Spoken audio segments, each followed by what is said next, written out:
Come on in, come on in. We're going to get into some things centered around all things Trump. This big, beautiful bill at Harvard. What else we going to talk about today? The South African president visited the United States of America just yesterday. So we're going to get into it. We got a lot to talk about. Come on in, like the video, engage, act like you got some sense so my mods don't have to get rid of you. Like, it's real simple over here. It's very simple over here. It's very simple. You do right, we do right. Come on, let's just play together. We're going to get into some things, starting with this big, beautiful bill act. I want to know, are you here for it or not? Let me know. Yesterday, I think it was on my live yesterday, I outlined some things centered around the big, beautiful bill act. And it was still going through the phases of getting approved. So it has, it looks like they're saying it's passed. The House of Republicans, they narrowly passed the big, beautiful bill act. We're going to talk about what's in it. It's a lot. Like they said, listen, Caroline said it's big, it's beautiful. Listen, it passed. That's all that matters. But is it really all that matters? I want to get into the details of this big, beautiful bill because it's a lot. And somehow, in some way, it's going to impact each and every one of us in the USA. It's not a matter of if, it's a matter of when, how. So we're going to talk about how. What's up, Gypsy Girl? You said senior citizens pay no taxes on their Social Security income. Yes to this. I know that's right. I felt like, I know I talked about yesterday that I felt like that would be a plus if that were to happen because senior citizens are already on a fixed income. So to have to already pay taxes on an itty bitty check like that, listen, life just already ain't fair. So we don't need to hit them with taxes on top of an already itty bitty check. Like, you going to hell for that. You going to hell for that. So I am here for any way that the seniors can benefit and keep more money in their pockets, because I know they're not working with a lot already. They just not. They just not. So I want to talk about it. Let me know, what are you here for in the bill? Because it's a lot. There's a lot.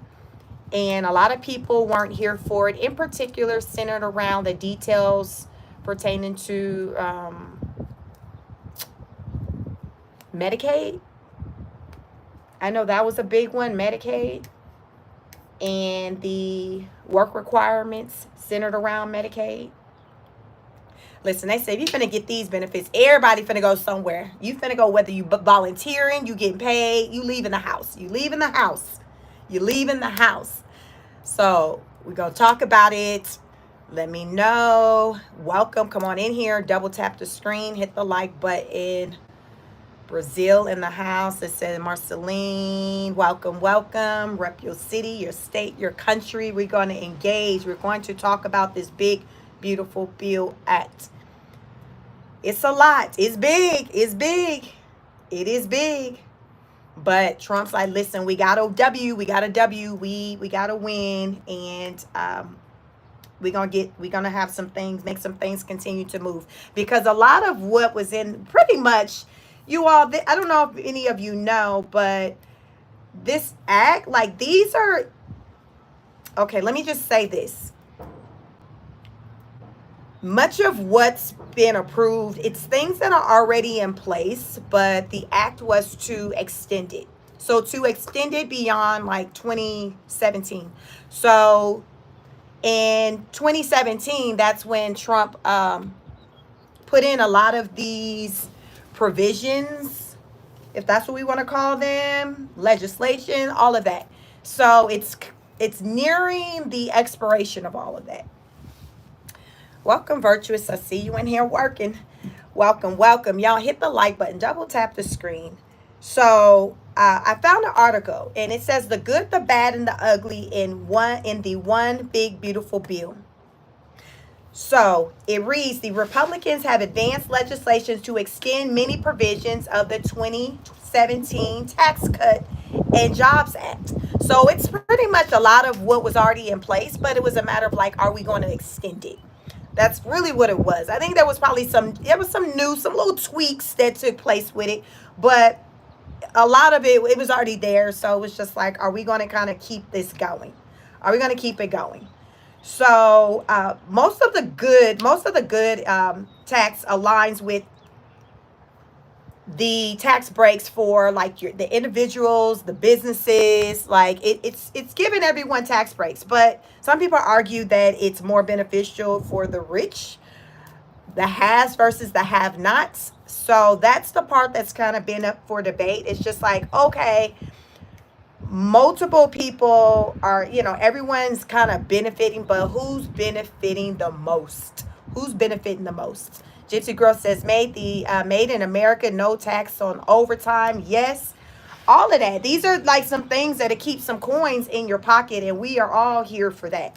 We are all here for having some more money in our pockets. So, but let's get into it. Double tap the screen as you all are coming in, because I'm going to get into like the nitty gritty, the details that are outlined in this big, beautiful Bill Act. And some of it just might excite you. Some of it just might excite you. So, tax cuts for individuals and businesses. You get $5 more. You get $5 more. You get $5 more. So you're gonna get a little savings. You're gonna get a little savings. I don't know if it's life changing. I don't know if it's life changing, but the article goes on to say Republicans took a look to make permanent and individual income and estate tax cuts passed in Trump's first term in 2017, plus enacted promises he made in 2024 in his 2024 campaign to not tax tips, overtime, and interest on some auto loans. How many of y'all got an auto loan? Can you imagine like no tax on the auto? Baby, baby, that one's speaking to my soul right there. To partially offset the lost revenue, Republicans propose repealing or rephrasing out or phasing out more quickly the clean energy tax credits passed during the Biden's presidency, helping to bring down overall cost of tax portion to $3.8 trillion. $3.8 trillion. So based off of like these changes that Trump has made that are kind of built into this big, beautiful Bill Act, it's going to be about a $3.8 trillion savings. The bill includes a temporary boost in standard deduction. So $1,000 increase for individuals, bringing it to $16,000 for individual filers and $2,000 boost for joint filers, bringing it to $32,000. The deduction reduces the amount of income that is actually subject to income tax. Listen, Linda, listen. We saving. Now, what you had said, Trump, let what you say again?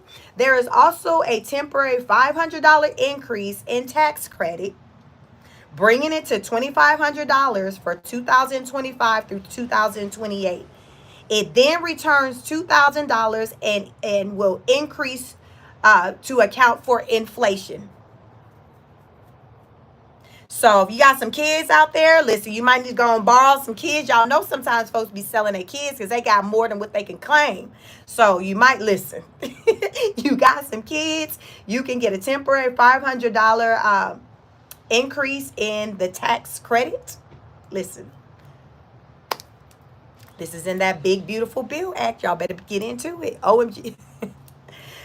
Welcome. Come on in here. Thank you, number 4. Come on in here. Double tap the screen. The estate tax exemption rises to $15 million and is adjusted for inflation going forward. One of the thorniest issues in negotiation had been how much to raise the state and local tax deduction, now capped at $10,000. That's been a priority of New York lawmakers. The bill increases the SALT cap to $40,000 for incomes up to $500,000, with the cap phasing downward for those with higher incomes.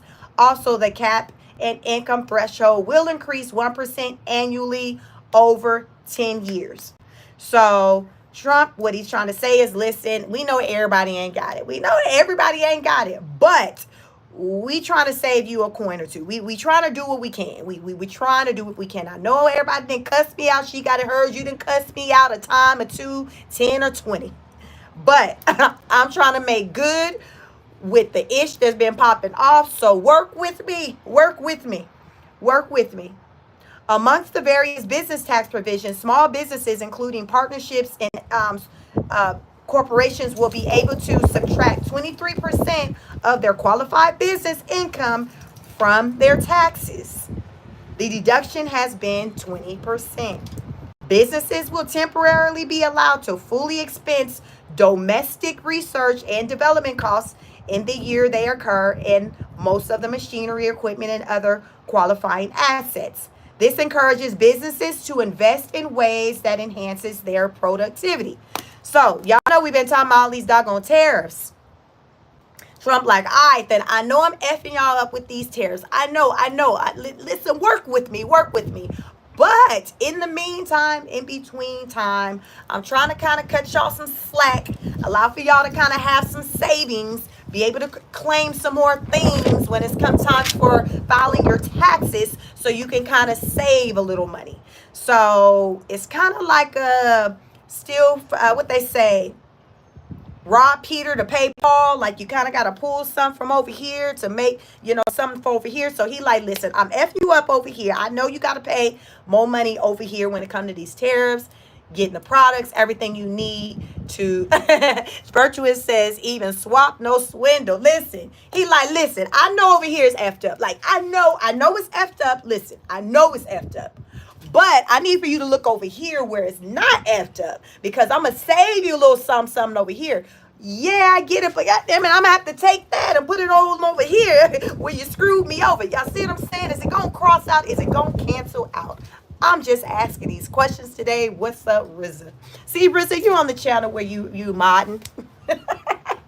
See, welcome. I'm Chic. This is my second channel, Chic Speaks. So on it, I do have another channel, Chic Speaks. Welcome, y'all. Double tap the screen, hit the like button. We are getting into this big, beautiful bill act.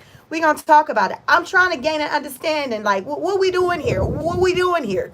Because a lot of people are here for it, then you got a lot that's not. But nonetheless, it has gotten passed. So listen, it's here. So we're going to talk about the wins. Right now, Trump said, like, listen, I know I didn't F you over when it came to these tariffs. I know y'all done called me everything but the child of God. I know. But let me try to fix it a little bit. I'm going to try to do that through some savings when it comes time for filing your taxes. I'm trying to save you in that area. Businesses, I'm trying to allow for you to be able to expense some of the charges that you pay when it comes to domestic research, development costs, machinery, equipment, and other assets. Like, listen, I'm trying to help you. So, that's, one area, what they're talking about as far as with, the savings. I felt homeless and I got a pardon. Okay. Parents and older Americans face work requirements for food assistance. All right, then. So this is the part that, with some folks been cussing them out on. Listen, because folks like, I don't want to go to work, Trump. Why I got to do all that to get the EBT? Why I got to do all that? My mama and my grandma and them didn't have to do that. Why I got to do all that? Why? I ain't been doing all that to get some oodles. Why I gotta do all that? All right, then. Let's get into why he said you need to do more than what you've been doing. Come on in. Or it says, I wouldn't help if I was doing dying AIDS. Like you ever. So, listen. House Republicans would reduce spending on food aid, what is known as Supplemental Nutrition and Assistance Program, by about $267 billion over 10 years. States would shoulder 5% of benefit costs beginning in fiscal year 2028 and 75% of the administrative costs. Currently, states pay none of the benefits and half of the administration costs. Y'all, they had y'all know who Jillian Michaels is? Jillian Michaels was at the White House today. Jillian like said, listen, y'all know, listen, Americans, y'all know y'all fat. We need to get it together. We need to get it together. We need to put some type of programs in place. Maybe we do need to be selective of how you can swipe that EBT card, because the way you've been swiping it, nah, we gonna need to change some things up. We gonna need to change some things up. Republicans also are expanding the work requirements to receive food aid. Listen, you gotta go to work. Under the current law, able-bodied adults without dependents must fulfill work requirements up until they're 54. And that would change under the bill to age 64. So right before the bill, up until 54, there was like work requirements. Like you had to go to work up until 54. Now this new bill, they're like, listen, yeah, you need to be going to work up until 64. They done added another 10 years. So people, so that 10 year, that from 54 to 64, where that group from 55 to 64, they didn't have to go to work and be able to still collect, the food assistance. Now that has come to an end. Up until 64, there are certain work requirements that you have to meet. Yeah, that's the change. So also, some parents are currently exempt from work requirements until their children are 18. That would change, so only those caring for a dependent child under the age of 7 as exempt. So listen here.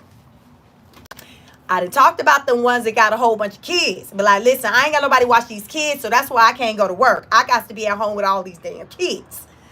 Well, the new bill is saying, if your child is over 7 years old, I'm going to need for you to get up off this couch and go on somewhere. I'm going to need for you to go somewhere and get on somebody's clock. Only how you can sit at home and not have to be on somebody's clock is if your child is 7 years old and under. Otherwise, you need to be going somewhere.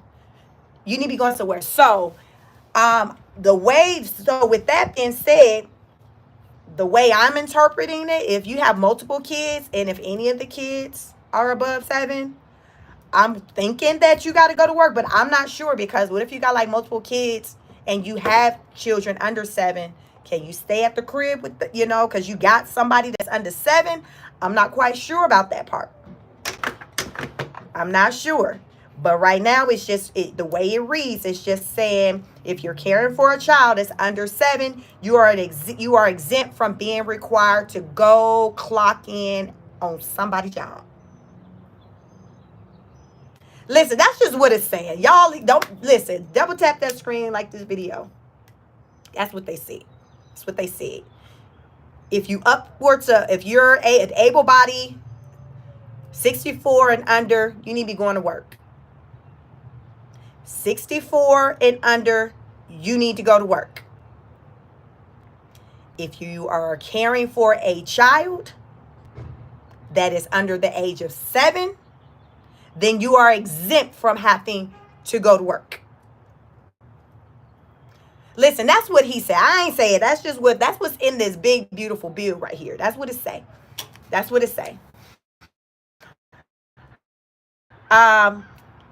roll into Medicaid. Thank you for sharing, so folks actually understand what his bill is instead of listening to the news. Y'all know these news be just, listen. I told y'all if I worked for the news outlet, they'd fire me, because they be like, Sheik, them ain't the lies that we told you to say. I know. That's why the hell I didn't say them. Y'all, they be like, Sheik was just at Fox. She fired. She over at CNN. I'm going to keep getting fired because I'm going to keep telling the truth. That's why I got to be over here in front of my house on YouTube with you, and you, because to be damn lying to nobody for a check. I'm going to tell y'all this say.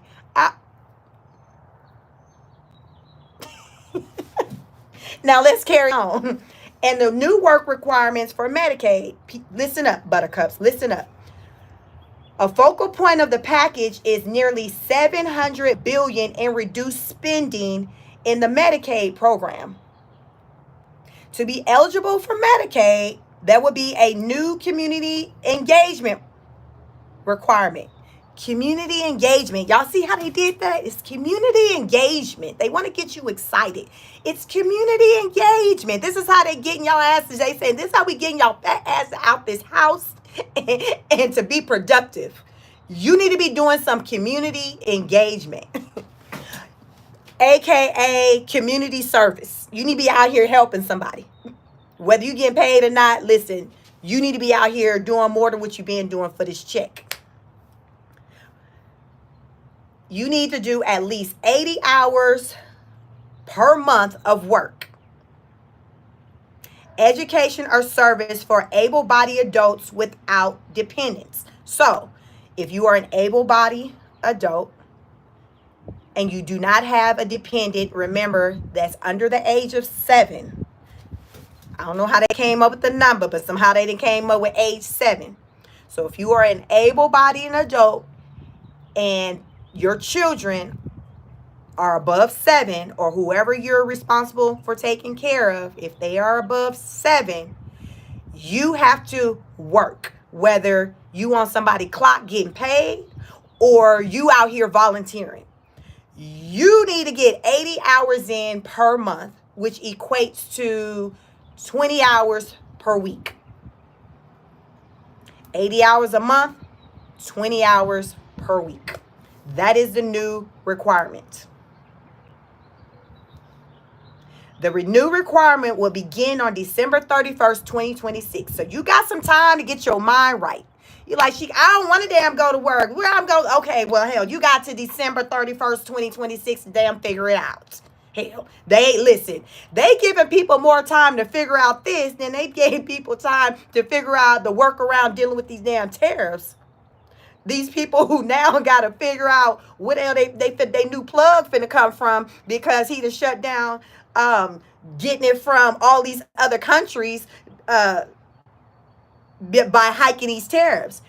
I had already been saying on this channel that it would have been nice if he gave them like a good year to kind of get their affairs in order to where, so therefore, then China been my plug, Canada been my plug, but he's saying that if they continue to be my plug, I'm going to be assessed this tariff. So, all right, if he's giving me 12 months, I got 12 months to try to find a new plug, a plug within the USA, and make it do what it do.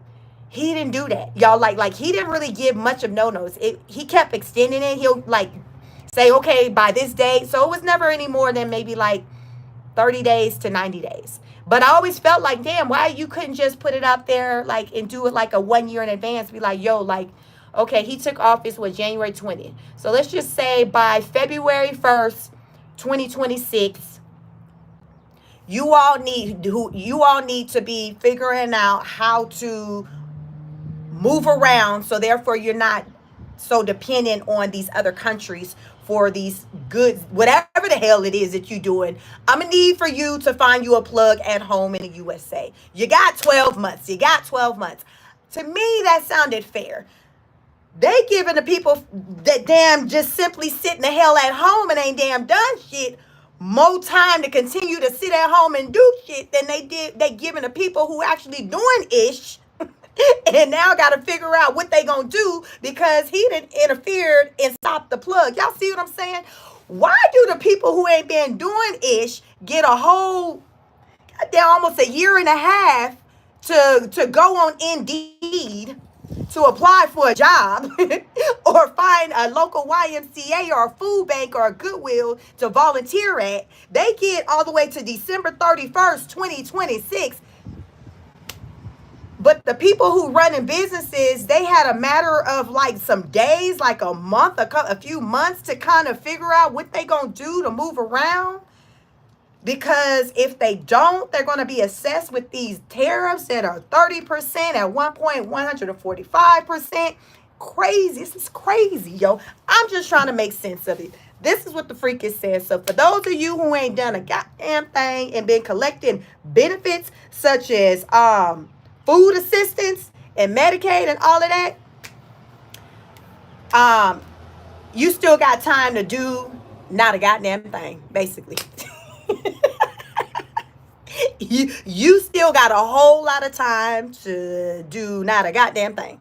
So that's what this bill is saying. So that might be a win for you. That might be a win. So let's carry on. As you come on in, go ahead and double tap this screen to like the video. Next, no taxes on gun silencer, no money for Planned Parenthood, and more. So if you was looking to get you a silencer for your piece, you won't have to pay taxes on it. Yeah, he was like, listen, I know it's important to have these pews around here, and people need a silencer. You need a silencer. You don't want everybody hearing what you're doing over here as you knocking off folks. So, no taxes on gun silencers. Can't make this issue up, y'all. This is what it says. Y'all get into it. Look it up. The Big Beautiful Bill Act. This is what we getting into. Republicans also are using the package to reward allies and disadvantage political foes. The package would eliminate a $200 tax on gun silencers that has existed since Congress passed the National Firearms Act in 1934. The elimination of tax is supported by NRA. So, looks like what it's saying is up until now, you did have a tax on the gun silencer, but it ain't no damn mo. So, just reverse what the hell I said. You ain't got no tax no more. You had a tax. You had a tax. But now, it's been an elimination of the tax. It's been an elimination of the tax. The group, which works to reduce gun violence, says silencers make it more difficult to recognize the sound of gunfire and locate the source of gunshots, impairing the ability of law enforcement to respond to active shooters. So for all of y'all been trying to move in silence and get a discount on it, see, before you was able to move in silence and save $200. Now they like, we need to hear, we need to know what's popping off. Cute, bang, bang. Well, we want to hear it all. We want to see the fireworks. We want to hear it all. No more doing just stupid-ish in silence. No more moving in silence. No more moving in silence. No. So, no more tax breaks centered around moving in silence. Republicans are also looking to prohibit Medicaid funds from going to Planned Parenthoods, which provides abortion cares. So Democrats say defunding the organization would make it harder for millions of patients to get cancer screenings, pap smears, and birth control. So this bill was saying, yeah, y'all who been under Medicaid and getting these abortions every 6 months, y'all, this ain't even no lie. Some people be out here treating abortions like it's birth control. I know some of y'all know people who do it. Some of y'all may be doing it, but I ain't in your business. But y'all know that people be out here treating abortions like birth control. And if you got Medicaid, what I used to always hear people be like, Medicaid, that's the best insurance ever. Like, you can pick where you want to have your baby. Like, it's just the best insurance because it's free. You ain't paying for it. The government paying for it. They like, you know what? All right. See, this is what happened when I say when we get comfortable in accepting benefits and things from just people in the government and things like that. They can dictate things. They have a say in your life. They have a say in your life in a way that if you didn't rely on them, they wouldn't. See what I'm saying? Like, they want to know who your baby daddy is because y'all know that in order to be getting these food stamps and Section 8 and all of that, they all in your business because they want to make sure for ladies there's no man around that's basically about to benefit off of this situation, or the government are like, listen, we ain't trying to be taking care of you and all your kids if there's a man around that can be handling his business. So the government get all up in your business when you are dependent on their resources. Kind of like I say, a child to a parent, your kids talking about stay out of my business. You like, you ain't got no damn business. And not as long as you're in my house, you ain't got no business. Don't be closing no doors. The only one who closing, slamming doors, locking doors in here is me, the person who paid the bills around here. It's the same thing. So the government, they like, yo, like if we about to be footing out the money for us, We finna control if any abortions finna be popping off. You ain't finna be doing it on our dime like that. It's a new day. It is a new day. I guess you about to have damn 5 kids instead of 4, because listen, we ain't paying for all that. We ain't got it. Trump on his Tasha K, we ain't got it. We ain't got it. We ain't got it. So Democrats are saying, hold on, Kemo Sabe. Like, well, hold on, Kemo Sabe. Like, by you cutting the funds, like, how we supposed to be going to the doctor and getting our checkups and stuff for our screening, our PAPs, and our birth control? You know, you hollering that you ain't gonna be trying to be paying for all these abortions and all that. But what if our stuff on fire? What if our stuff on fire? Like, wait a minute. We still need for you to come in and help with that. We still need for you to come in and help with that when our stuff is on fire. So the government got the right to be like, well, what you been doing? Why is it on fire? Remember, I told you they could be all in your business like a parent with your child. Why is your ish on fire again?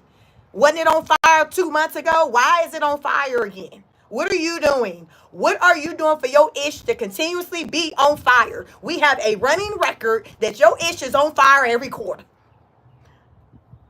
This is what I'm saying, y'all. When you rely on the government, they got to listen. They can get all that. What's going on, Lisa? What is going on? Why are you always burning? We do not have the resources like that to continue to doctor on your ish because it's burning again. We cannot do it. We do not got it. We don't got it. Listen, this is what the bill is saying. The bill's like, we ain't got it. Your ish just gonna be on fire. It's just gonna be on fire. Clearly, you like for the ish to be on fire because it continuously is on fire. You hollering birth control. What about birth? You clearly ain't been using it because we got on record how many abortions you done had. So you ain't using the birth control anyway. So what we doing?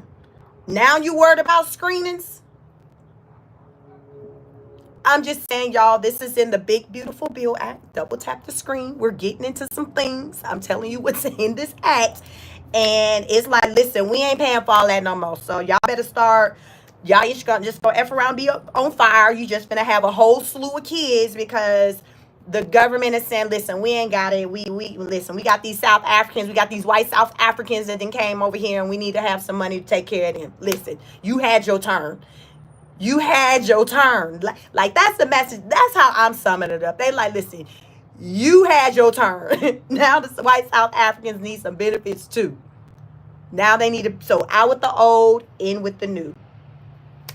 The Trump kids, $1,000 savings account. $1,000 savings account. The bill originally called for MAGA accounts, shorthand for Trump's signature line, Make America Great Again. In a last-minute revision, the bill changed the name to Trump accounts. So it was, I guess, the MAGA accounts. So he changed it to the Trump accounts. For parents or guardians who open new Trump accounts for their children, the federal government will contribute $1,000 for babies born between January 1, 2024 and December 31st, 2028. So remember, so he done slid it in. Remember, he was putting out there the baby bonus. Y'all remember the baby bonus? I don't know if y'all new to my channel. Listen, it's 163 of y'all in here. Go ahead and like this video. Y'all be getting into some things. Y'all better hit that subscribe button and follow me because I be talking about some ish like nobody else. I promise you it's not going to be delivered the same like anybody else. He was trying to put this baby bonus out there, ladies. Remember, he was like, listen, Linda, listen. I give you $5,000 if you have another baby. These numbers ain't numbering the way they need to, and people dying. Listen, because remember, they was getting discounts on silencers. They was getting tax cuts on silencers. So you had more people dying than people being born. So he's like, yo, I want to introduce a baby bonus that'll pay you $5,000 to have another bad kid, but $5,000 called the baby bonus. So listen. He now has something called Trump's Kids. Trump Kids give you $1,000 for a baby born from 2024, January 1st, 2024 to December 31st, 2028. So That's an incentive for somebody to have a child. Even for those who already had a baby going back last year. So we in 25. So these babies 1 year old and up right now going forward through 2028. Trump putting $1,000 in your pocket. He putting $1,000 in your bank account. So if you got multiples, listen, if you done popped out 2, 3, 4, however, you can get $1,000 per baby deposited into the Trump account, a Trump account that's set up for the children. So he found a way to pay, to incentivize, to incentivize for people to have more babies. Rasmus said, I'm not having no baby for $1,000. Right. We was cussing. Y'all know I was going off over $5,000 just last week on a live. So who the hell finna sign up? You better go get you a baby alive. You better make you an AI baby. Y'all doing AIs with everything else. Y'all better make an AI baby. $5,000 daycare. So imagine, y'all, how long y'all think $5,000 will last if you pay in daycare? $5,000 in daycare. How many months of daycare bills can you pay for $5,000? He wasn't talking about no reoccurring type situation like 3. That's what I'm talking about. 3, no more, about 3. You right, about 3, 2.5. Maybe, I don't know if you got you a home care situation, maybe 4 months. It's $1,000 now, but he figured out how to way to kind of slide it in. He figured out a way to slide it in to incentivize, people to have more children. He figured out a way. So that's new. I didn't hear anybody talking about that. The Trump's Kids Savings Account. So your child gonna have $1,000. Let me see how many times he gonna do a deposit. Let me read it again. For parents or guardians who open the new Trump accounts for their children, the federal government will contribute $1,000 for babies born. So they giving you a one-time $1,000 deposit into the account.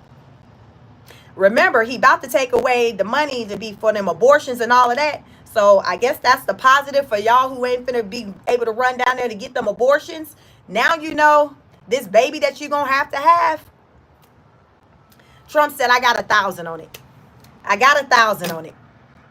I know it's about $300,000 for the lifetime, but hell, I got $1,000 on it. I got $1,000 on it because we ain't paying for all these abortions. You didn't have more than enough. You didn't have enough for everybody on the block. So you got $1,000 to contribute to the cause. You got $1,000 to contribute to the cause. Let's see what else it says. Families could add $5,000 a year with the account holders unable to take distributions before the age of 18. They could access up to 50% of the money to pay for higher education, training, and first-time home purchases. At age 30, account holders have access to the full balance of the account for any purposes. So, if you have multiple children, you can get up to $5,000 a year, but for your children, but they can't access the money before the age of 18. When you do access the money, you can access up to 50% of it to pay for higher education, training, and first-time home purchases. When you turn 30, the account holder has access to the full balance of the account for any purpose. So it seems like it's given like year over year, like $5,000. Families could add $5,000 a year. So with the baby situation and you have multiple kids, remember he's saying if you have a baby from January 1st, 2024 to December 31st, 2028, I'm going to give you $1,000. I'm going to give you $1,000 for every baby, for each of the babies. One household, because remember, people can have multiple kids. One household could get up to $5,000 a year. You can get up to $5,000 a year. So, but you can't access it until you're at least 18.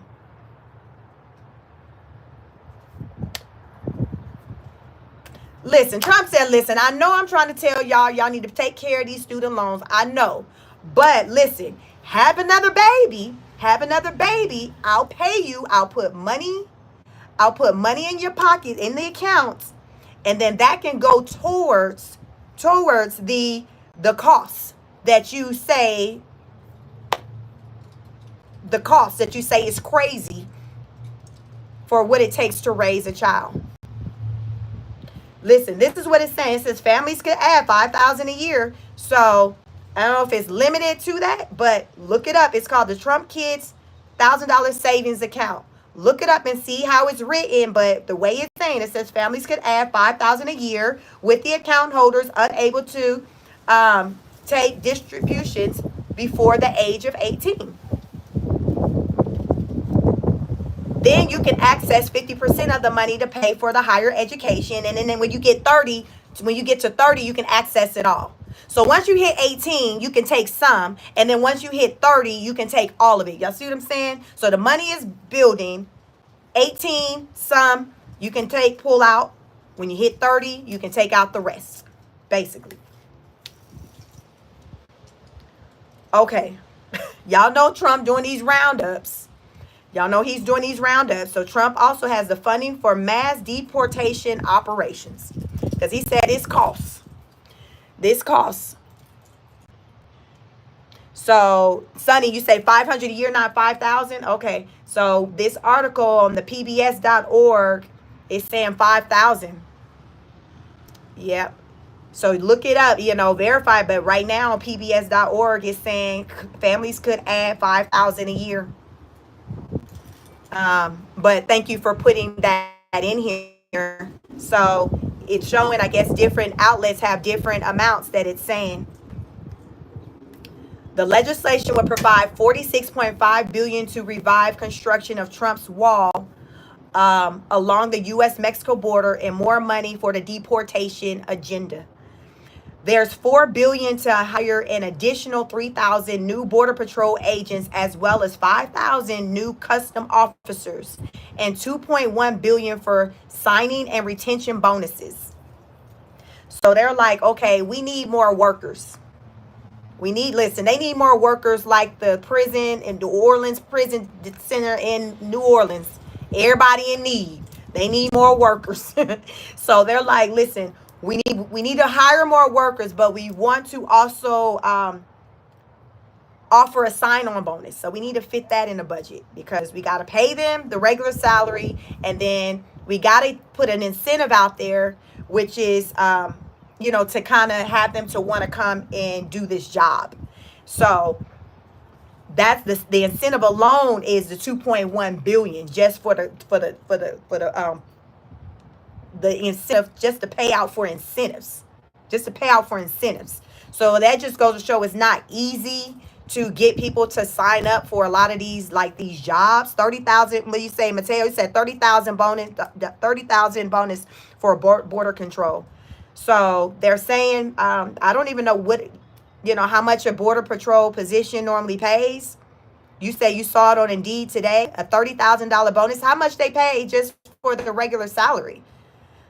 What's the regular salary? Chris says $1,000 from government and $5,000 from parents. Okay. So it's saying, let me see what else it's saying. It includes changes to the immigration policy imposing a $1,000 fee on migrants seeking asylum. Something the nation had never done, putting it on the par with few others, including Australia and Iran. So what they're saying is they're going to impose a $1,000 fee on migrants seeking asylum. So if you want to seek an asylum here, you got to pay $1,000. You got to pay $1,000 if you want to do that. Y'all think these people got $1,000 if they running from wherever the hell they running from? I don't know. I mean, to me, these people that I be seeing be trying to run over here, they don't be looking like they got it like that. But they're like, So I guess that's telling you, hell, you can't come over here if you ain't got $1,000. Because he like, listen, if you coming over here to run from whoever the hell you running from, you gonna need to pay $1,000. Kim, you said yes, they got $1,000. Well, I guess he feel like they got $1,000 too. Because he's saying, listen, we got to put $1,000 on it. So I guess we finna see who got something on something. Overall, the plan is to remove 1 million immigrants annually and house 100,000 people in detention centers. So the goal is annually to move 1 million immigrants. How many have they moved to date? Because I know it's in the thousands, but a lot of them haven't like left our country yet. They're still sitting in like these detention centers. I wonder how many have actually left the country already. Because there are a lot that's still sitting in detention centers. And I saw recently, earlier this week, there's some who've already started. I think it was maybe like 60, about 63 of them, people who has signed up for the deal to self-deport and get the $1,000. So I saw that where people were showing up at the airports and things to get on the flight to go wherever home was going to be. And then once you land, then that's when the government would give you your $1,000. So show up.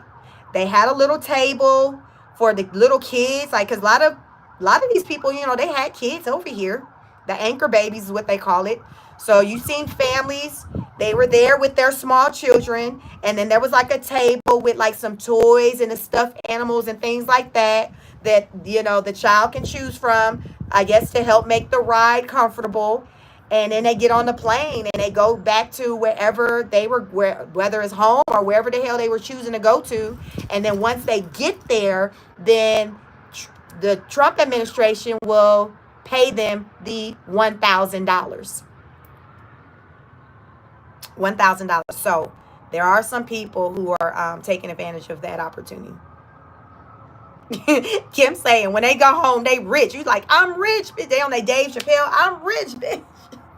Wow. Well, listen, $1,000. He like, because they say that it costs, I don't have the number, I got to look it up, but it costs so much money for them to just do the whole process with taking the time to round you up, paying ICE and all that. They were like, it's far cheaper if you were to just voluntarily leave and them give you $1,000 and give your child a stuffed animal. Like, they're like, listen, we're saving by doing it this way versus that way.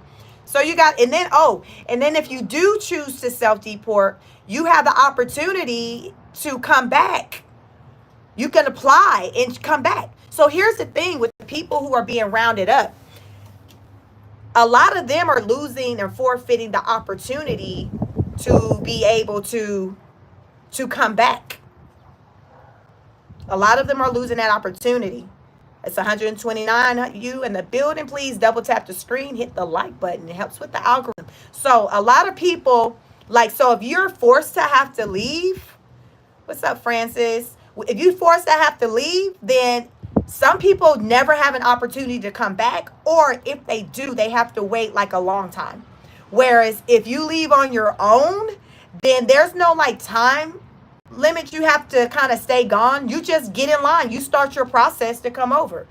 I don't know how long. I've heard, it can take years for you to be able to come over, but you just start your process. So wherever you get in line, that's where you in line. You don't have to like wait, like say somebody have to maybe wait 5 years before they can apply because they got in trouble. It's nothing like that. You can literally get over there and start your process with trying to come over the right way. So that's an incentive, to get people to self-deport. Did you all see the Harvard? Because we're going to talk about Harvard because, listen, Trump got smoke for everybody. But did you all see there was an illegal immigrant that was here and he was a Harvard graduate? He was a Harvard graduate. He came over here when he was, I think, 10. His parents, like literally, y'all, he came by himself. You know how we didn't see stores where the people walking through the desert and listen, he did all that at 10. He did all that at 10. So he came over here. Through God, grace of God, he made his way over to the U.S. I think he lives in California, But he made his way to the U.S.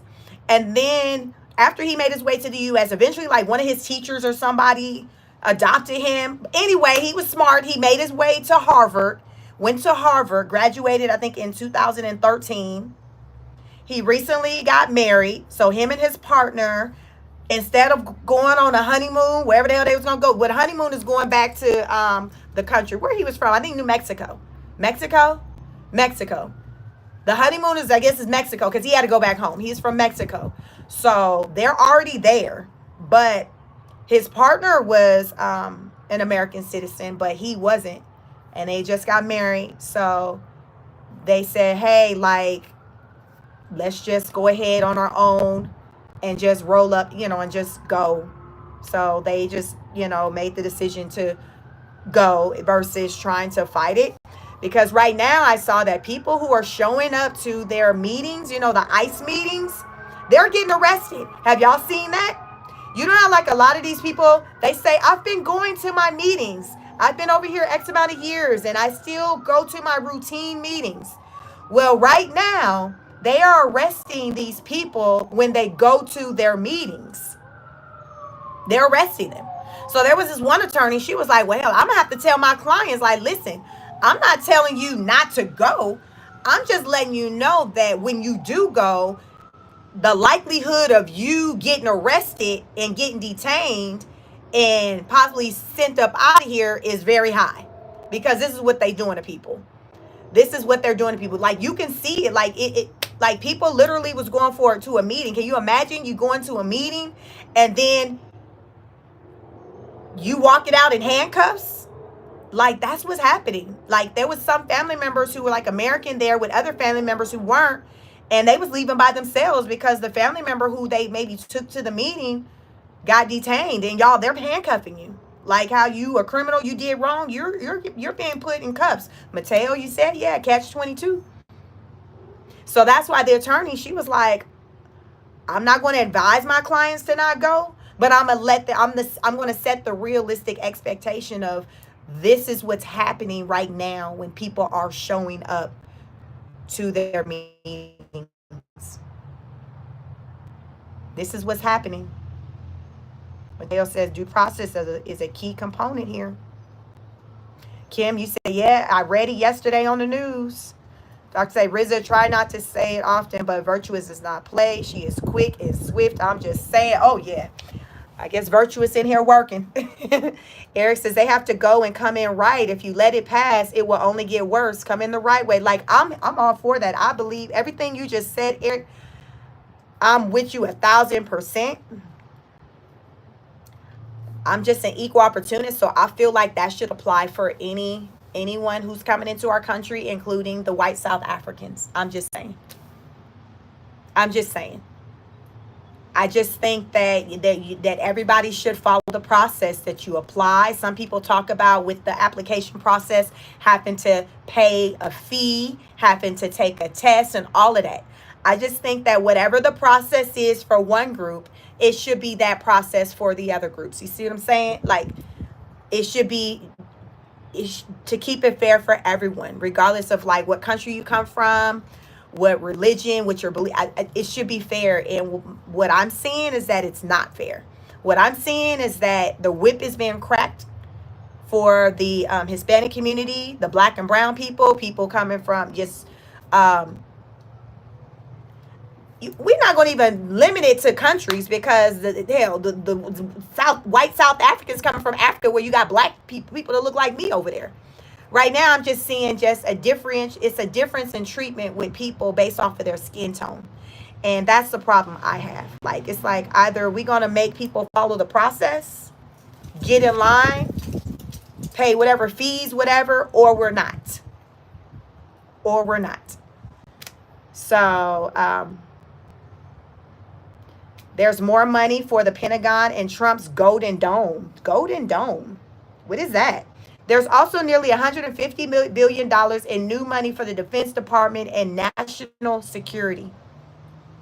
It will provide $25 billion for Trump's Golden Dome for America, a long envisioned missile defense shield. $21 billion to restock the nation's ammunition arsenal. $34 billion to extend the naval fleet with more shipbuilding and some $5 billion for border security. It also includes $9 billion for service member quality of life related issues, including houses, health care, and special pay. So, is he trying to say that he's trying to designate some money for vets? Is that what he's saying? Because he didn't use the term veterans. It says $9 billion for service member quality of life.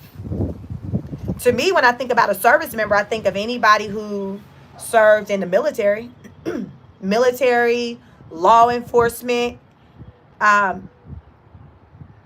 patrol, like anyone who protects our country. So he set aside $9 billion, and this would help them with their housing, health care, and special pay.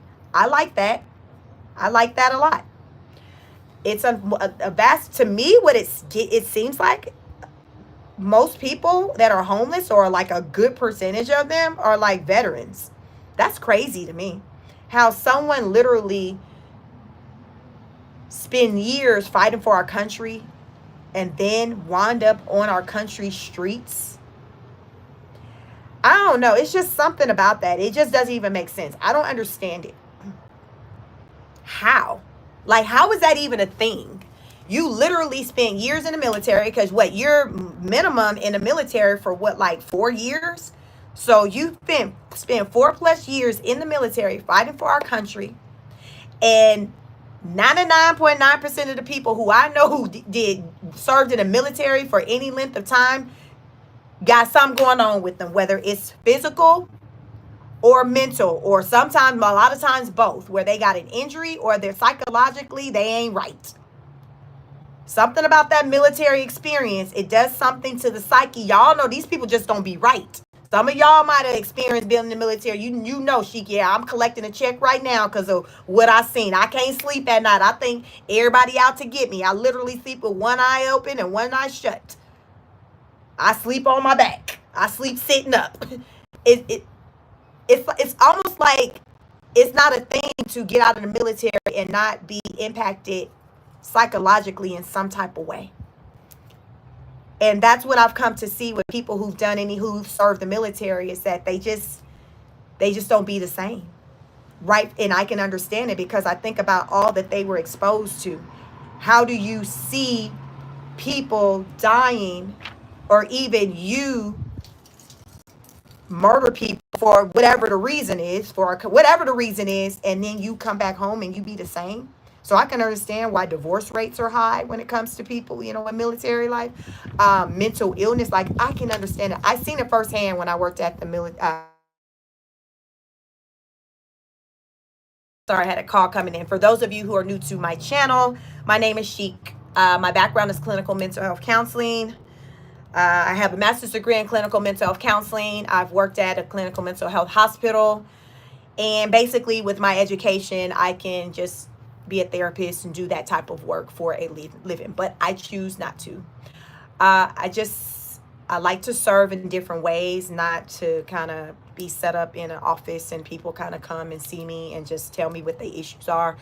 I like content creation. I like to help people just who I cross paths with, and they just share their story with me. And if I'm able to help, I can help. I just choose to serve in that way. But my background is clinical mental health counseling. So that's how I'm able to help. So I know, things are centered around mental health. So a lot of times I'll talk about different things, and I will talk about the mental health and how all the things that take place in the world, pretty much almost everything we do, it's going to have some type of impact on you, good or bad. And so as I talk about things on any of my channels, I talk about the mental health aspect, as far as with how the things that we're experiencing, the things we see, how it can impact our mental health. Like someone losing their job. I mean, how many of you have lost your job at any point in your life, and mentally, like, it did something to you? I mean, you still got bills that's coming, right? You still got kids to take care of. You still got responsibilities. And now you just learned you don't have a job. And you are the primary breadwinner. You are the only breadwinner. So these type of things can impact someone's psyche, mental health. And then once this breaks down, as I say, the rest breaks down. When this breaks down, the rest of the body starts to break down. We have to make sure we keep our minds strong. And a lot of times with what I've seen is that people who get, after they come out of the military, this is broken down. It's broken down, and a lot of times they don't talk about it. It's trauma, PTSD, post-traumatic stress disorder. Like, it's like, I don't even know if it's a thing to leave the military and not have that diagnosis, because you are seeing some stuff. You just ain't right. Like, you just not right. And it makes sense to me. But the part that don't make sense to me is how the government isn't set up in a way to help these people more than what they may claim to. Like, why is so many of them on the streets if the government is helping them like they should? So with this big, beautiful bill, it reads $9 billion for service member quality of life-related issues, including housing, health care, and special pay. So I am definitely here for that. I'm definitely here for that. I hope that people who are homeless and who are out there on the streets, there are people who are going out there to reach those people, to talk to those people about the resources and the monies and things that is now going to be available for them. So therefore they can get the help that they need. So they can get the help they need. So $9 billion for service member. I don't know. I hope it's for that. If it's not, it just reads to me, I would think a military person is a service member, but I don't know. Maybe not. But I'm reading from the PBS.org and how they have it spelled out. So it may not have all the details. That's why I say the things I say on here, go like look into it and see the details of it. Because I'm sharing with you just the information that's before me, that's coming from the PBS.org news. Welcome, welcome, welcome. Double tap the screen, like the video. G Zilla said the non-specific verbiage of the bill is suspicious. Yeah. And I've looked at different sites and things to try to kind of get like details, as much detail as I can pertaining to it. So this PBS.org, right now, it's kind of giving me like some like a taste of like the different things, but you'd have to kind of go out there and try to like deep dive to see like more in depth what goes into it. You know what I'm saying? 6 cents. Thank you for the super chat. I appreciate you. Thank you so much. Welcome. Like the video. It's free. Double tap the screen. Like the video. Thank you so much. If you do have a comment that you want me to see, a super chat for as much or as little as you want, I can see your comment if you want to get my attention. Also, I have memberships on this channel, $2.99, the Temu price. If you do become a member of my channel, a political honor student, your name comes up in color, and I can also see your comment and prioritize reading your comment. So thank you, thank you, thank you.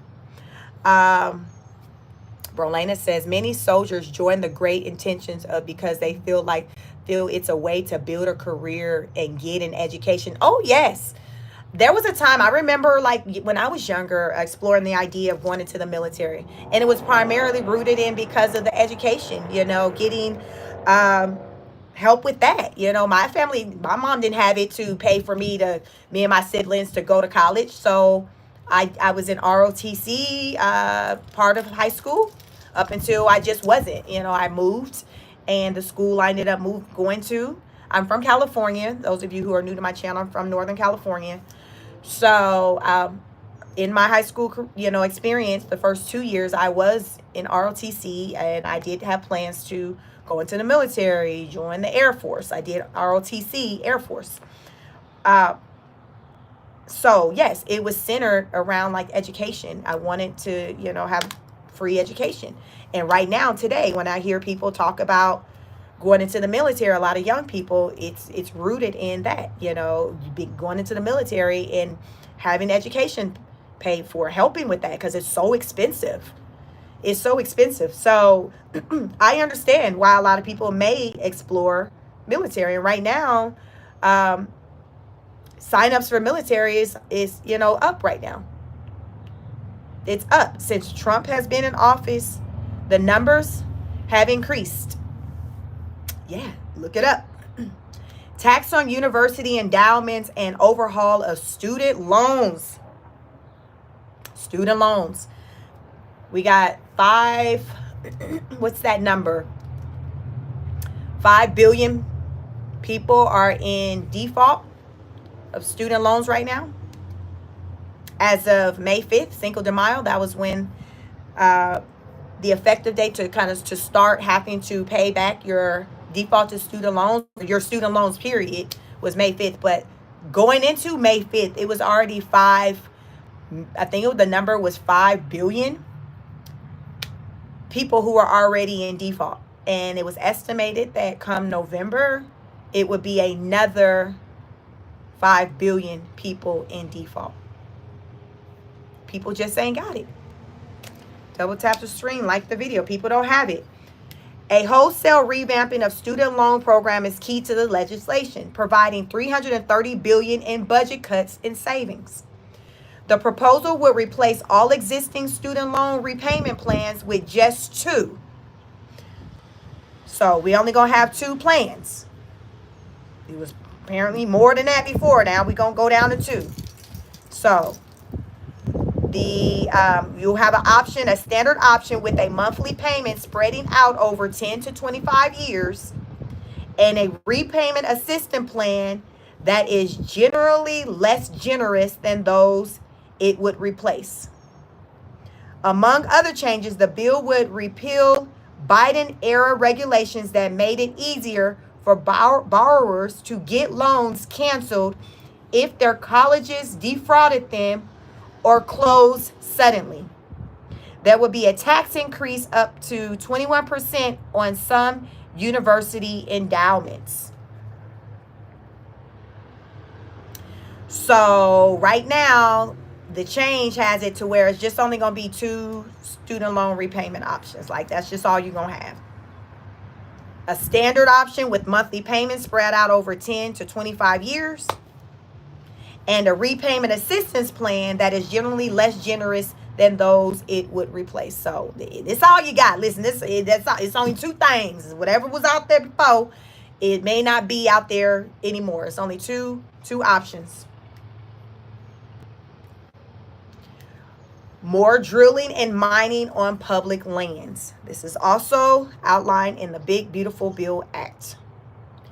To generate revenue, one section would allow increased leasing of public lands and drilling, mining, and logging, while clearing the path for more development by speeding up the government approvals. Royalty rates paid by companies to extract oil, gas, and coal would be cut. Reversing Biden's attempt to curb fossil fuels to help address climate control. So let me see. To generate revenue, one section would allow increased leasing of public lands for drilling. Royalty rates paid by companies to extract oil and gas coal would be cut. Remember, Trump he not really into that whole climate control. I think I don't think he believe in it. I think, if I can recall, I think he don't believe in like the whole like climate control and all of that. So he's trying to anything centered around like putting money into like that. He ain't like he like, no, we can put that elsewhere. we can put this elsewhere. So right now, what I'm reading, it's saying there. So it's different with this act. Like, it's different groups of people who pass it, who approve. Because right now on pbs.org, it reads House Republicans narrowly, they passed the bill. Like Caroline, y'all know, the press secretary, she talked about it today. She said that the Big Beautiful Bill Act was passed. She said it was passed last night. She said the Big Beautiful Bill Act was passed last night. Yeah. So they're really proud of that. And what we've been going through is just the things that are outlined in it. It's not super detailed. It may be other places on the internet that maybe has like more detail. But what I was reading from is from the pbs.org, and just what it's saying in regards to the bill and the things that are in it.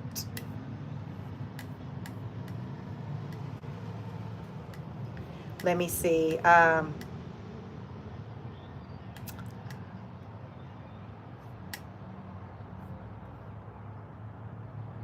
Yeah. So that's on that. Get into that. So look up the Big Beautiful Bill Act. Do your research. See what you like about it versus what you don't.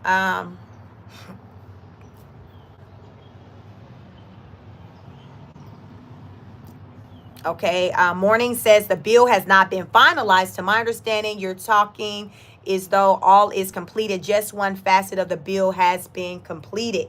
So Caroline today, when she did her press conference, she said it had passed.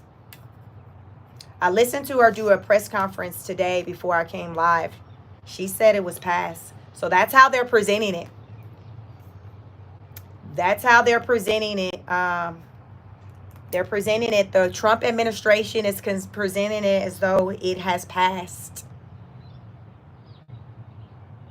She said it passed last night. This is what they're saying. This is what.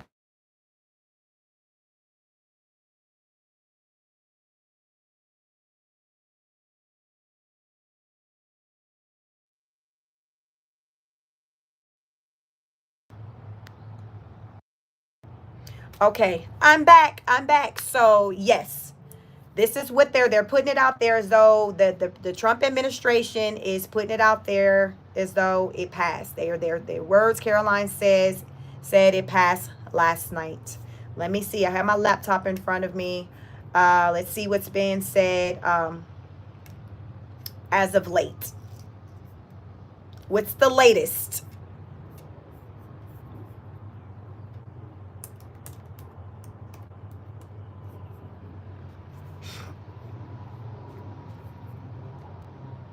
Okay, so it reads: the House passes Trump's big beautiful bill in a marathon overnight session.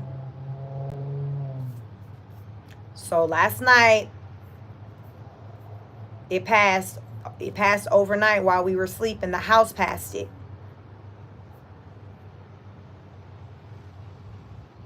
Republicans on the House floor erupted in cheers and applause when Johnson slammed the gavel just before 7 a.m. Eastern Time to close the successful vote.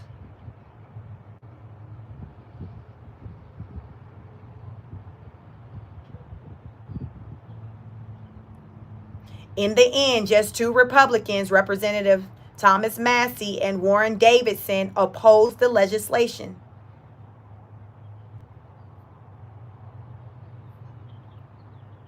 The bill, titled the One Big Beautiful Bill Act, adopting Trump's slogan for the measure, extends the tax cuts enacted by the president during his first term in 2017. Boosts funds for border, like beefed up work requirements on Medicaid that are projected to result in millions. Increases the debt limit by $4 trillion. It also does away with taxes on tips and overtime, two of Trump's campaign promises. Its passage marks massive victory for Johnson, who successfully cajoled scores of Republican holdouts from hardline conversations to vulnerable moderates to support the bill before his self-imposed Memorial Day deadline, muscling through his razor-thin majority. Y'all, it's saying it passed. It passed. Today, the House has passed generational, truly nation-shaping legislation to reduce spending and permanently lower taxes for families and job creators, secure the border, unleash American energy dominance, restore peace through strength, and make government work more efficiently and effectively for all Americans. This is coming from thehill.com. So it passed overnight while people were sleeping, because I remember yesterday I talked about on my live, and there was a vote that was taking place early yesterday morning. And then after that vote, it said there would be one more vote, and that would take place between Thursday and Friday, because the deadline to get everything like done was like Memorial, like now, like the May 24th was the deadline, they said.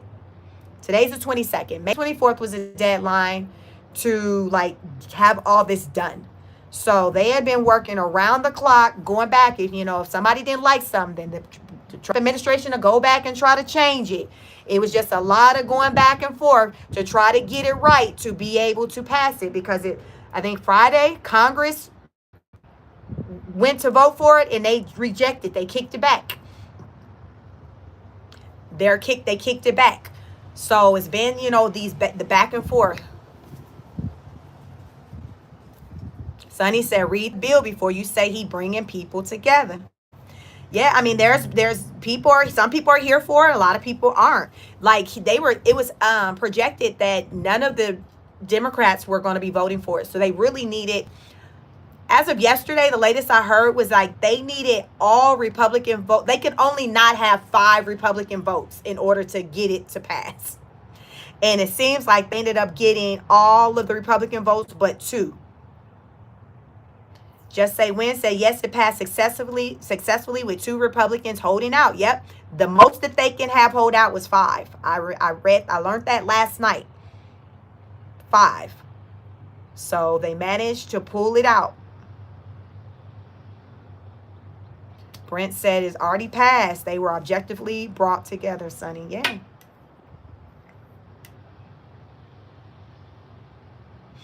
While Republicans say they are targeting waste and fraud in programs such as Medicaid and beyond, an analysis from the nonpartisan Congressional Budget Office found that individuals who make the least amount of money will lose household resources as a result of the bill, while Americans who make the most will gain assets. I think I had learned that the top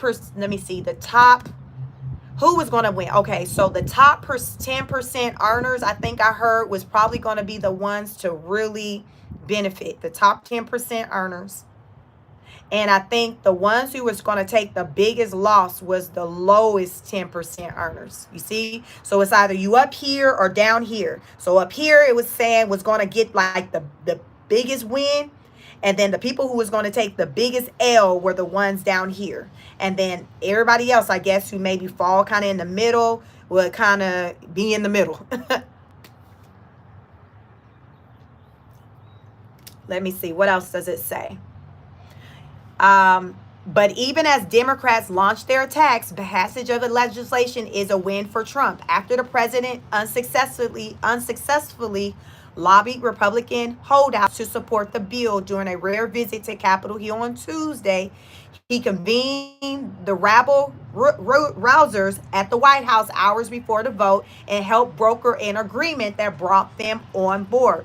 Opposition to the bill, the White House warned, would be the ultimate betrayal.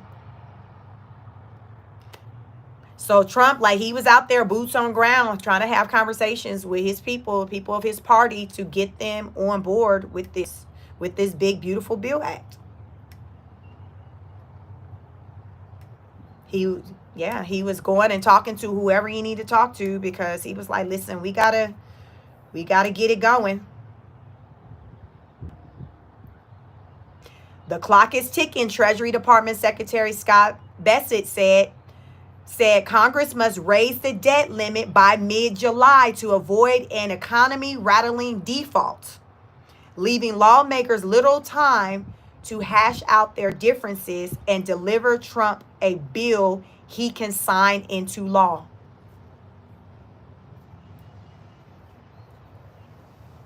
Republican leaders have said they want to enact the package by July 4th. Delphine said, nothing beautiful about this bill. Listen, they real happy about this bill. Um, the most I've kind of come to learn about, like a lot of the details, is really on this live with you all, because it was yesterday on my live I talked about it, and I talked about the impact to Medicaid and the things that people kind of weren't here for or were concerned about because of the new work with, like, so with Medicaid, like they said recently, I think last week, it was like some seniors, they had been out boycotting, picketing, whatever, talking their talk because they're not here for the bill. So a big change for this Medicaid bill is the work requirements. And what I learned is that Georgia, up until now, was the only state that really had work requirements centered around Medicaid. And that's where I live. I live in Georgia. But Georgia already had like requirements, that you had to meet work requirements in order to get the Medicaid benefits. But the other states apparently did not. But now on a federal level, like all the states, there's going to be a requirement, a work requirement, in order for you to receive Medicaid, as well as like housing. So one thing I haven't read yet since I've been on this live, he wanted to make changes to like the Section 8 program, the housing that might fall underneath HUD, but they wanted to reduce the amount of time you can have Section 8 housing to 2 years. Like some people have been on it forever. Like, I don't know, like cut Section 8, Brent. Yes. I haven't read since I've been on this live a change centered around the Section 8 as far as like reducing it to the 2 years or removing it from just the federal government, because they were wanting to kick it to the state level, kind of like the Department of Education, where they wanted to have like that manned by the states. So with the Section 8, they wanted to do that as well.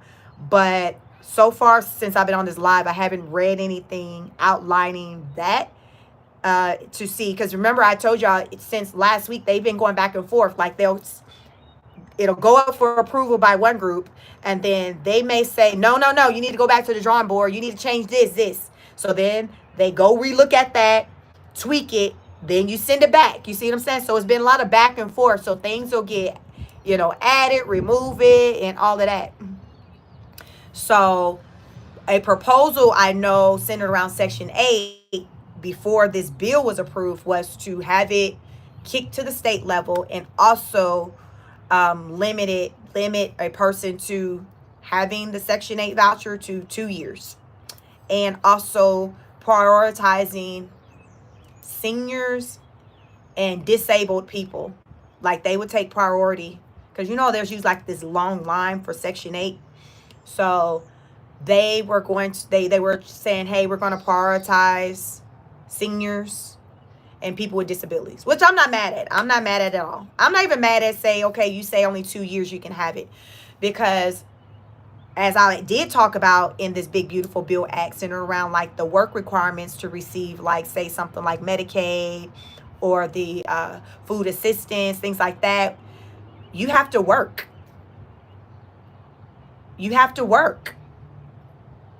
Before, people weren't required to have to work to get a lot of these government benefits that us who work that pay into.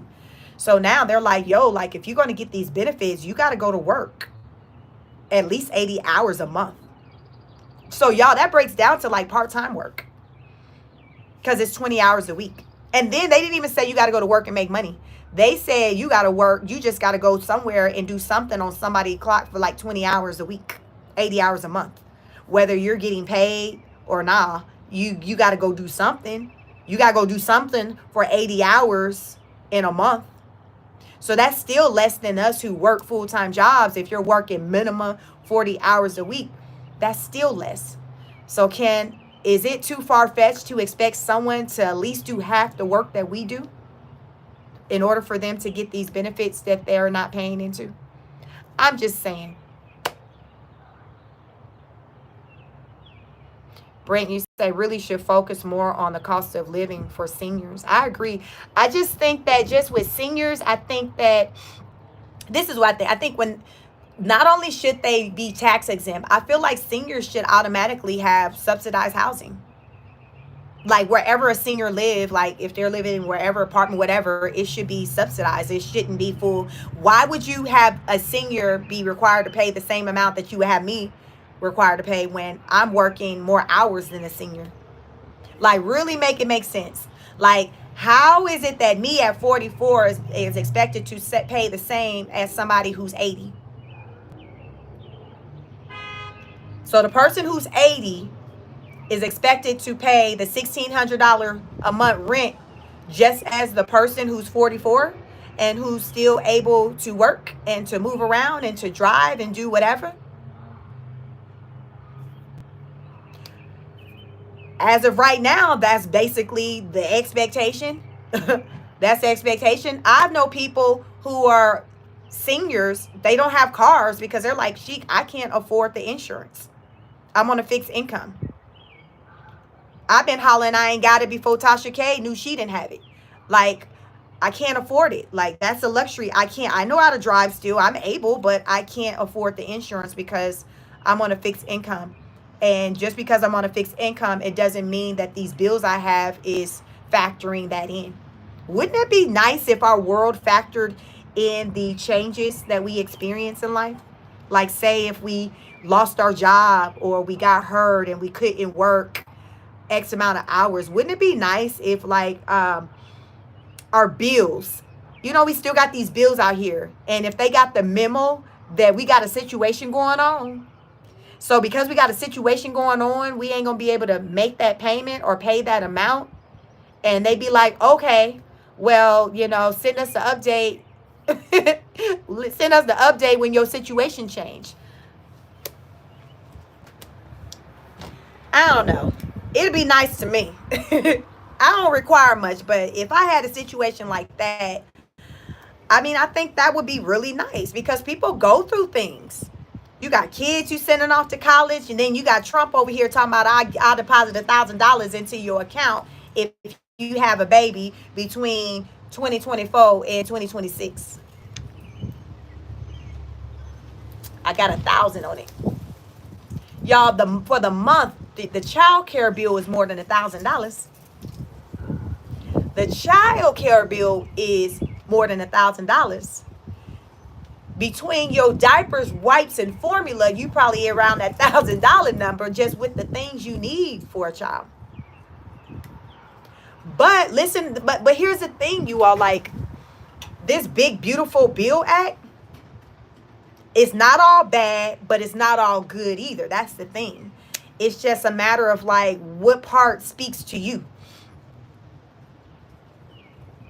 Because different people got different needs. Everybody's not a senior. Everybody's not dependent on Medicaid. Everybody don't need subsidized housing. George, you said that's enough for 1 year's of diapers. That's all? Because I've been out the game with my youngest is 15. So I don't know how much they letting diapers go. But I know when I was in the game, the box of what about 26? Let me see. The box. I was paying about $26 for like the box of Huggies, the Pampers, like, and you go to Sam's or Costco, is about between $22 and $26. And that was like the same amount that I was paying for the canister of formula. And that was me. Like I said, my youngest is 15. So I really don't know how much things are costing right now.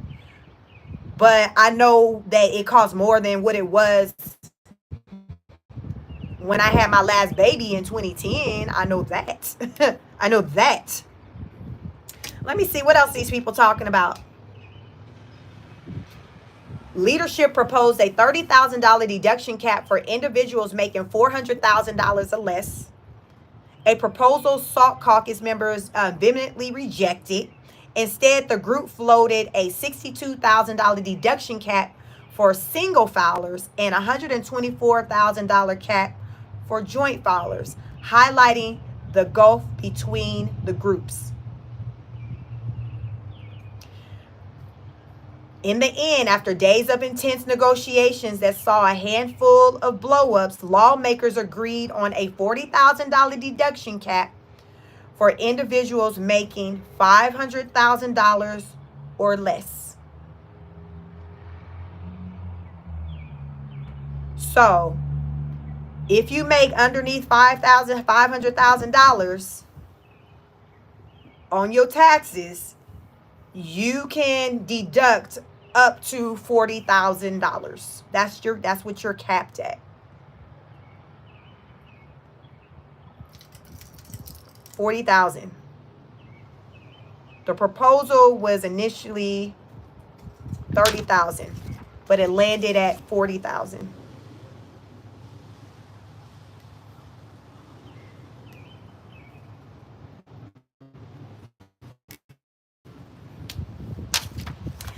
So y'all get into the Big Beautiful Bill Act, break it down. There's different places. So this was on Hill.com is what I'm looking at right now. But I started the live on pbs.org. So you can, but yeah, it's all over. Just Google it, the Big Beautiful Bill Act, and just pick an article and read it, because it's a lot. It's a lot. There are some wins, but there are some people who, who gonna take some L's as well. Is anything ever fully good? Like, when you really think about it, is anything fully good? Like, and y'all know who else taking an L right now? And they said, F Trump, we don't care, forget him. Harvard. The Trump administration bars Harvard from enrolling foreign students. Y'all hear about that? And apparently it ain't stopping with just Harvard. It's going to be, listen, they're using Harvard as an example. They're using Harvard as an example. Let's get into what they talking about. Y'all double tap the screen, like the video. Trump administration revoked Harvard University's ability to enroll international students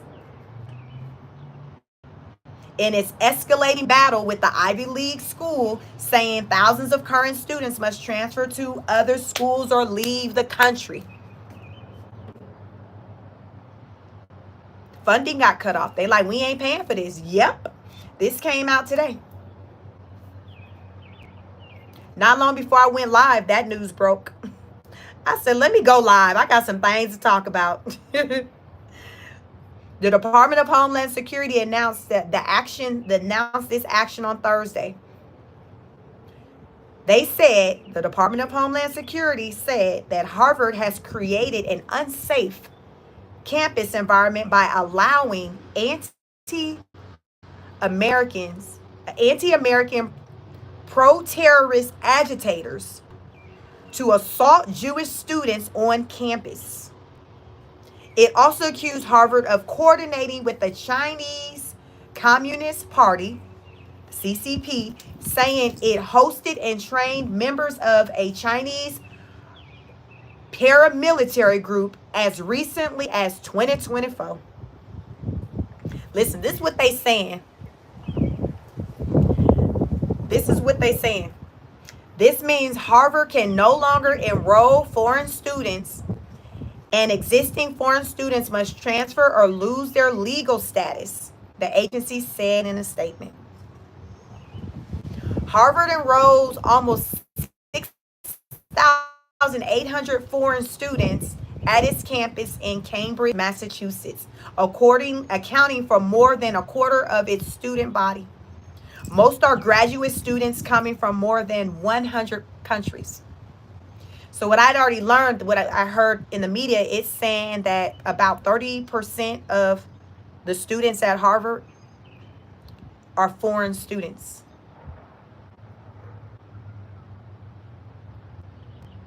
Berlana says Harvard trained a Chinese terrorist group. Is this for real? This is what they said. This is on apnews.com. apnews.com.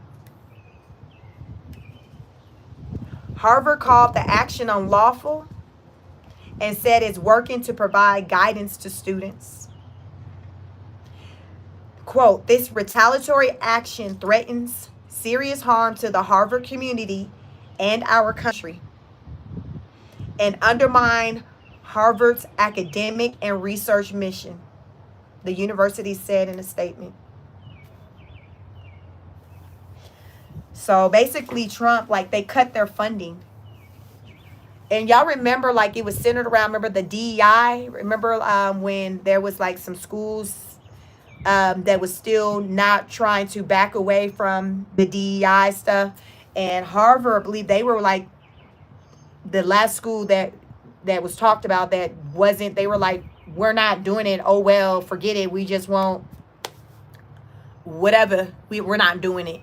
Forget you, Trump. So this is kind of coming off of that. So they're like, okay, well, since you don't want to abide by the law, then this is how we're going to handle you. You're not getting funding. Brent says, thanks, Goddess. I'm liking this conversation. It's full of common sense. Thank you so much. You all double tap the screen, like the video.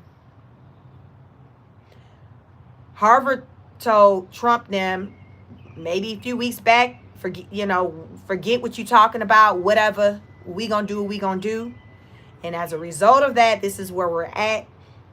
They've announced that they're pulling the funding, and you all, the foreign students that you have right now at your school, they need to move around. They can't go there.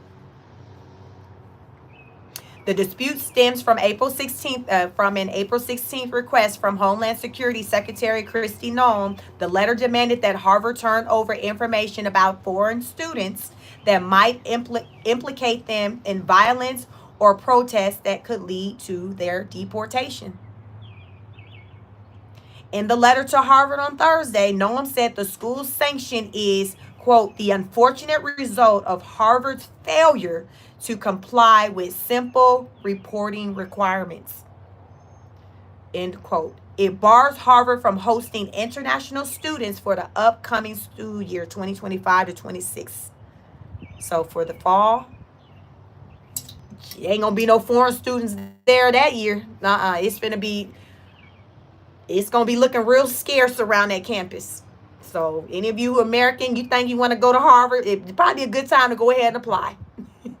Because they're going to have a lot of room. Because from what I heard, like about 30% of the students at Harvard are international students. So 70%, like they going to lose a lot of students. So if you're interested, I would say probably a good time to probably apply. Because this will probably be the time you get the yes. Because you're not competing against them foreign students. I'm just saying. Noem said Harvard can regain its ability to host foreign students if it produces a trove of records of foreign students within 72 hours. Her updated request demands all records, including audio or video footage of foreign students participating in protests or dangerous activity on campus. So the Trump administration is like, listen, we need to see the footage. We need to see everything. We need to see it. What you got? What you got? We trying to see something. We trying to see something. We trying to see something.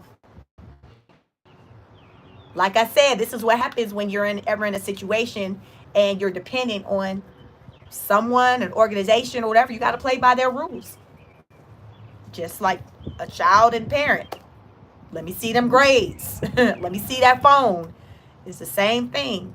If you're going to want to receive funding from us, these are the rules. Like these are the rules. I don't know what to tell you. This is what the Trump them said. Listen, we done told you. We can show you better than we can tell you. We done told you that this is what we require. And if you do not want to acquiesce, that's your business. That is your business. But don't be mad when we're not forking out funding, resources. Don't be mad, because life's about choices, and these are the choices that you've made. You made the choice to not want to comply to whatever it is that we're requesting. That's your business. That's your business. But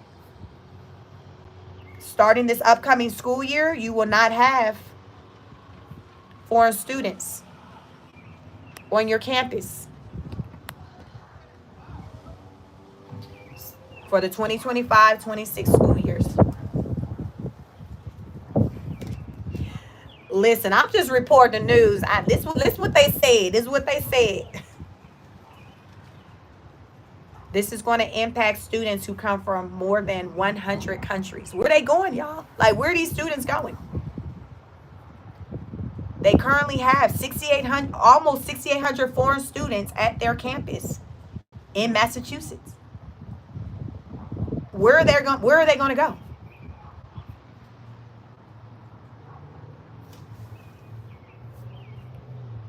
No, Britt said, have you talked about the Jewish attack yet? I have not. I heard Caroline, how I learned, Caroline, the press secretary, she talked about it. I'll get into that. Caroline talked about it on her press conference today. And she said that Jewish attacks. She said that President Trump was very saddened about what happened. So let me get into the details of what happened.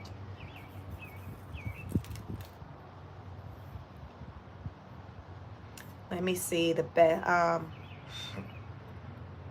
Let me find the best article that we can find that's gonna have some good information on her. Okay. So here's an article from ABC.com, 6abc.com. Deadly DC attacks prompts reactions from local Jewish community.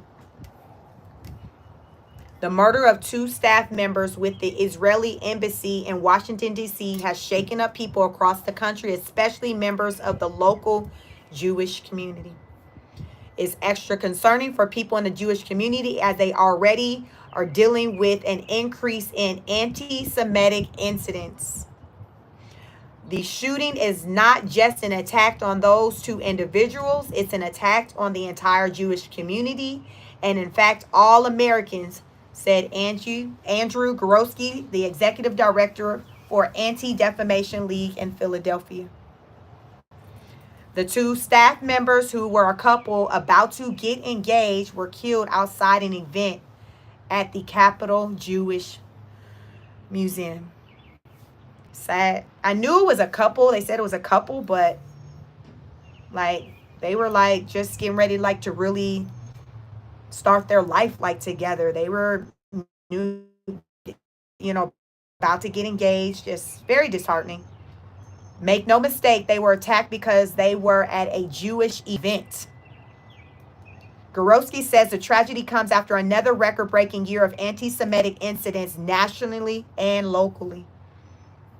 In Pennsylvania alone, we had more than 100% increase in anti-Semitic assaults from 2023 to 2024. A graphic provided by the ADL shows anti-Semitic harassment, vandalism, and assaults nationwide went from 3,705 in 2022 to 9,354 in 2024.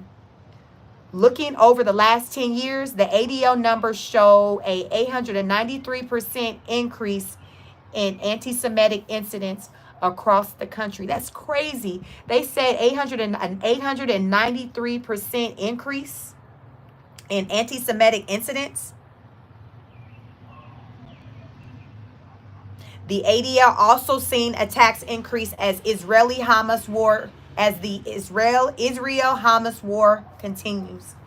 Investigators in the DC attack says the suspect shouted, "Free Palestine."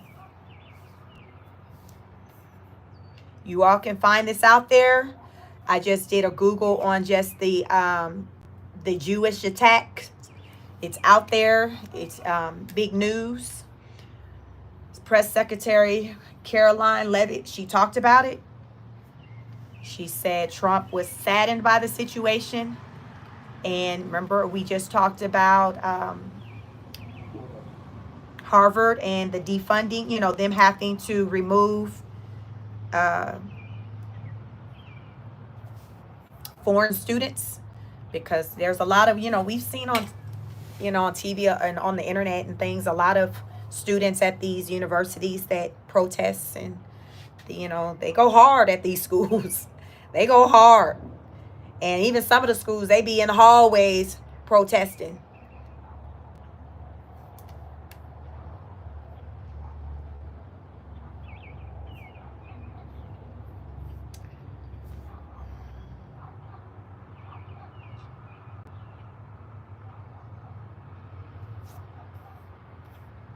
Let's see if there's anything else to add here. An anti-defamation league is trying to combat the increase in anti-Semitism by focusing on education and safety information. They're also encouraging leaders to hold people accountable for hateful rhetoric before it can turn into violence. So remember, the Trump administration, they're requesting for like video footage and things like that of the different things that have taken place at, Harvard, because they trying to see something. They trying to see like what are these people saying? What are they doing? Are they partaking in activities like that I've described just in this article? Because many believe, a lot of these protests and these riots, like it's encouraging just the hate. It's encouraging. So I'm gonna say in my community where I live, I never see like protests like this. Like I don't ever really see protests where I live. I live in Georgia. I live like though in the suburbs. I'm not in the city. So on the outskirts where I live, I never see like protests.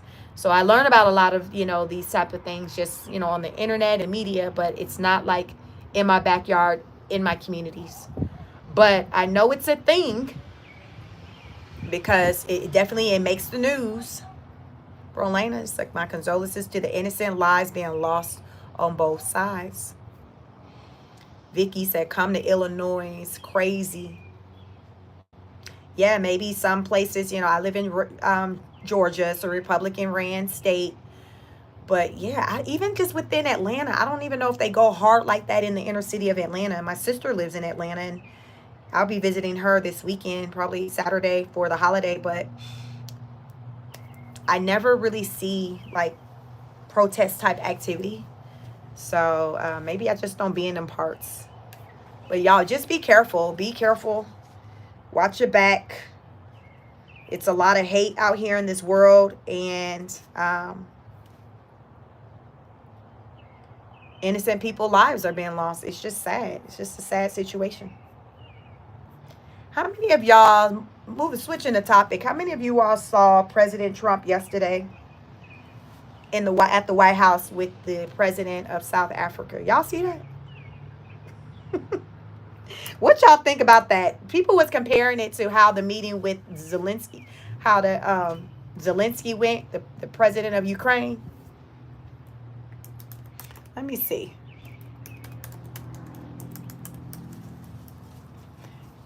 President meets with South African president. Y'all see that? What's your thoughts on that? What are your thoughts on that? President, he played a whole movie and everything. Listen.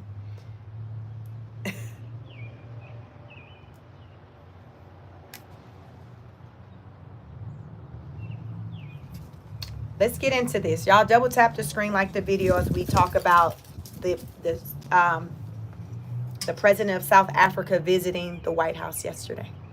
Berlana, you said you didn't see it. How did it go?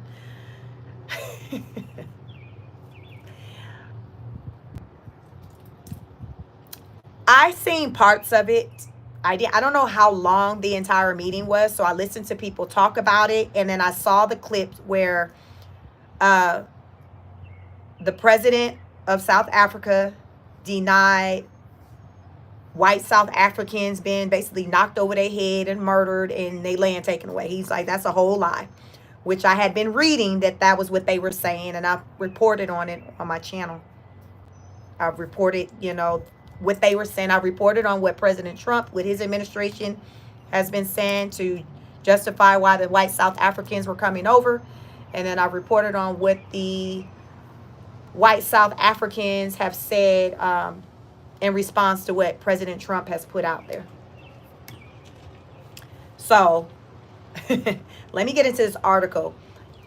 All in all, it was an awful, but it could have been worse, was how the South African newspaper summed up President Cyril Ramosa's meeting with President Trump. So it didn't go as bad, I guess, as the meeting with Zelensky, because he didn't leave. He at least stayed for his meal. I think Zelensky, he left. I don't know if he got put out or if he said F you Trump and he walked out on his own, but he didn't get no meal that day. He didn't get no meal. He didn't stay for lunch. The president of South Africa, he stayed for lunch. I don't know what was on the menu, but he was like, shit, I done came this far. I'm hungry. So he was like, I'm finna get this meal. I'm about to get this meal. So he stuck around. He stuck around. So that was at least better than what it, than how it went when the president of Ukraine came over. Many South Africans, including many of the government delegation visiting Washington, had feared a repeat of February's heated exchange between Trump and Ukraine, what other newspapers call serious provocation by Trump, which included a dramatic moment. He asked for the lights to be dimmed. I said, he showed like video footage. So he asked for the lights to be dimmed and played a lengthy video montage purporting to prove what Trump falsely claimed was a genocide against South African white farmers. Ramosa kept his cool. So as he played the footage, the president of South Africa, he was cool. He watched it. And then afterwards, they started to kind of have a discussion centered around it. Let's see if this article would get into it, because I'll let you know kind of what I heard, but let's see what this article is saying. The South African leader, who was a protege of Nelson Mandela, has experience with intense negotiations. He was one of the key mediators in the talks that ended the apartheid in 1994. Most of the country's media, as well as social media users, are praising Ramosa for remaining calm and polite throughout what's widely being called the ambush by Trump, though some wish he had hit back harder. So I would agree with what was said there. When I saw the meeting, I felt like the president of South Africa was very polite, respectful. What else I want to say? He was professional. Like, it was different. It wasn't the energy like with Zelensky when he came. It wasn't that. Trump kind of gave the energy, and then the president of South Africa kind of just did his best to just respond to whatever it was that Trump was giving, which he felt like was some BS. But he didn't say that. But he did challenge him. But it wasn't aggressive. That's the thing. He didn't, to me, I felt like Zelensky said things more with his chest. Whereas the president of South Africa, he didn't. He respected the fact that he was in President Trump's domain, in his home. So he kept his cool. He allowed for him to talk his talk, but he also responded how he felt he needed to respond. So I don't see how anyone could really say anything negative about how the president of South Africa handled the situation. Let's see. So some people wish he would have just fought back more, but he didn't have that aggressive energy. That's the thing. And here's the thing, you all. I feel like, too, a lot of times people